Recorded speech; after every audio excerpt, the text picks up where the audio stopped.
வாழ்வோம் வாழ்விப்போம். உங்களுக்கு ஒரு அவசரமான ஒரு நிலை இருக்கும்.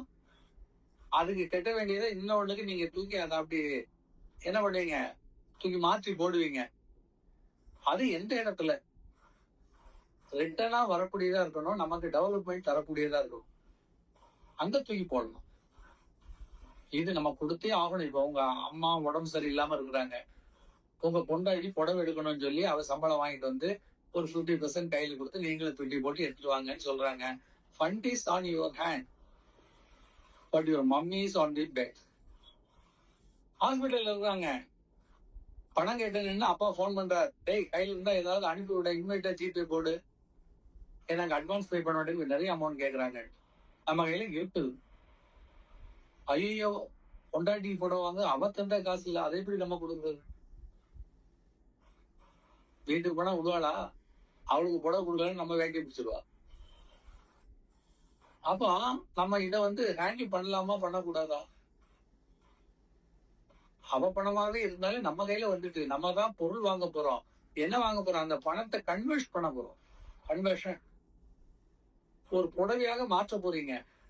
இப்ப பொண்டாட்டி புடவை கொடுக்காம வீட்டுல சும்மா இல்ல, இதை கொண்டுதான் உடுத்து மானத்தை காப்பாற்றணுங்கிற சிச்சுவேஷனே இல்ல.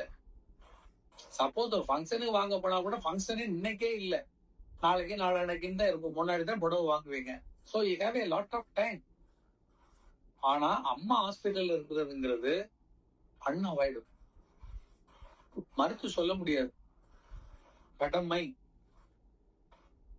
கையில இல்லைனாலும் நாம செய்யணுங்கக்கூடிய ஒரு கட்டாயத்தில் இருக்கக்கூடிய நமக்கு கையில காசு இருக்கும்போது யோசிக்கவே கூடாது. இது அடுத்தவங்க பொருள் நினைக்க கூடாது. ஏன்னா இப்ப மனைவி அடுத்தவங்க இல்லையே. நீங்க அம்மாவுக்கு உதவணும்னு சொல்லி ஒரு கடையில போய் காசு திருடுறது தப்பு. அந்த மாதிரி செய்யக்கூடாது.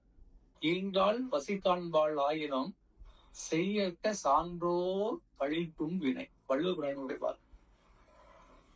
அம்மா பசியில இருக்கான்னு சொல்லிட்டு ஊர் ஒத்துக்காத விஷயங்கள்ல போய் நம்ம இறங்கக்கூடாது. கொள்ளடிக்கிறது, திருடுறது, தட்டி பறிக்கிறது, ஏமாத்துறது நவ. உங்கள்கிட்ட இருந்தா கொடு, இல்லைன்னா கம்மனு அழு, நெஞ்சுக்குள்ள அழு. எனக்கு இப்படி ஒரு சோதனை வரக்கூடாது என் லைஃப்ல. எங்க அம்மாவுக்கு உதவ முடியாத ஒரு நிலையில என்னை படைப்பின ஆழ்த்தி வச்சிருக்கேன்னு அழுங்க உங்களுக்குள்ள. இனிமேல் இந்த மாதிரி ஒரு சூழல் வரக்கூடாது. அப்ப பணத்துக்கு மேல உங்களுக்கு அக்கறை வரும். வெட்டியா செலவு பண்ண மாட்டீங்க, சேமிக்க ஆரம்பிப்பீங்க. எவ்வளவு நாள் மட்டும் ஸ்டாக் இருக்கிட்டு தப்பு இல்ல, ஆனா இல்லாம இருந்துடக்கூடாது. ஏன்னா எந்த நேரத்துல என்ன செலவு வருதுன்னு சொல்ல முடியாது. ப்ரிப்பேர்டா இருக்கணும். அப்ப ஒரு அம்மாவுக்கு உதவ முடியாத ஒரு நிலை வருதுன்னு அது எவ்வளவு பெரிய யோசிச்சு பாருங்க. ஆனா அதுக்காக தப்பு பண்ணக்கூடாதுங்கிற அம்மா தான் கரெக்ட். ரொம்ப முழுமையான ஞானத்துக்குள்ள வந்துட்டீங்கன்னா அது அவங்க கர்மா, அவங்க கர்மா. நீங்க முழு ஞானத்துல இருந்தா அம்மாக்கு அப்பாவுக்கு செய்யணும்னு தேவையே இல்லை. அவங்க கர்மாவை அவங்க அனுபவிக்கணும், நம்ம கர்மாவை நம்ம அனுபவிக்கணும், அவங்க கர்மாவை அவங்க அனுபவிக்கணும்ங்கிறதான் ஞான உபதேசம். ஆனால் அங்க அந்த புது கர்மான்னு நான் சொன்னேன் இல்லையா, அம்மாக்கு நம்ம செய்ய வேண்டிய கடமை ஏதாவது பாக்கி இருந்தா இப்படி ஒரு சூழல் உருவானா அதை ஃபில் பண்ணிடலாம். அதுக்கு ஒரு ஆப்பர்ச்சுனிட்டிஸ். உங்க அம்மா உங்களுக்கு செய்த உதவிகள் எவ்வளவுன்னு உங்களுக்கு கணக்கிட முடியாது. அதை நீங்க ஒரு பட்டியல் போட்டுலாம் சொல்ல முடியாது. அப்போ அதை ஈக்குவலைஸ் பண்றது எப்படி, எந்த வழியில?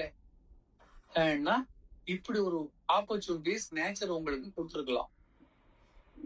அப்போ வாய்ப்பு இருந்தா நீங்க அதுல இறங்கிடணும், யோசிக்கவே கூடாது. 3 பேருக்கு உதவுறதுக்கு யோசிக்கவே கூடாது.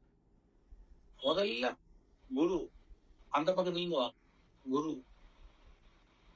அதுக்கு பிறகு பிதா, அதுக்கு பிறகு மாதா. அத உலகத்துல என்ன சொல்லுவாங்கன்னா மாதா பிதா குருன்னு குருவை கடைசியில் தள்ளிடுவான். எங்க இருந்து வரணும்? ஏன்னா குரு தான் நம்ம கண்ணை திறந்து விடக்கூடியவர், நம்மை பற்றி நமக்கு சொல்பவர், வாழ்வின் உண்மையை காட்டுபவர். அந்த உணர்ந்த பிறகுதான் நம்ம அப்பா அம்மாவுக்கு மேலேயே ஒரு பாசம் போகுது.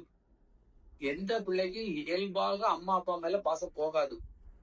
அம்மா ஊட்டி ஊட்டி பால் கொடுத்தாலும் தூக்கி தெரிஞ்சாலும் அப்பா நிறைய தந்தாலும் கூட இதை மற்றவங்க நமக்கு சொல்லணும். பாரு உங்க அப்பா எவ்வளவு கஷ்டப்படாங்க, உங்க ஃப்ரெண்டு சொல்லிட்டான்னு வைங்களேன், அப்பதான் நமக்கு ஒரு அது அதை பத்தி கண்டுக்கவே மாட்டோம். அவர் செய்யறா செய்துக்கிட்டே இருப்பாரு, அது செய்தானே ஆகணும். நான் ஒரு பிள்ளை இல்ல, அவர் எங்க அப்பா செய்யதான் ஆகணும், அப்படிதான் நினைச்சிட்டு இருப்போம். அதனுடைய ட்ரூ வேல்யூ தெரியாது. அது மத்தவர்கள் நமக்கு சொல்லணும். எனக்கு அப்பா இல்லடா, இல்ல எங்க அப்பா எங்களெல்லாம் விட்டுட்டு ஓடிட்டாருடா, இல்ல எங்க அப்பா ரொம்ப கஷ்டப்பட்டாரு, ஒரு சட்டை எடுத்து கேட்டா கூட அவரால முடியலடா. பட் உனக்கு பாரு எவ்வளவு லக் இருக்கு. உங்க அப்பா நீ கேட்கறதுக்கு முன்னாலும் உனக்கு என்ன மாதிரி காஸ்ட்லி ட்ரெஸ் எல்லாம் எடுத்தாருடா. ஏன்னா அவன் சொல்லும் போதுதான் நமக்கு நம்மளுடைய ஸ்டேட்டஸ் தெரியும். அப்போ ஒரு ஆள் சுட்டி காட்ட வேணும் இல்லையா? அப்ப நண்பர்களாக இருந்தாலும் உறவினர்களாக இருந்தாலும் சுட்டி காட்டும் போதுதான் நம்ம அம்மா அப்பா மேலேயே ஒரு பாசம் வரும். இப்ப குருட்ட வருகிற பொழுது குரு உண்மையே சொல்லுவாங்க. அந்த ஆரிஜினையே நமக்கு எடுத்து காட்டு போவார்.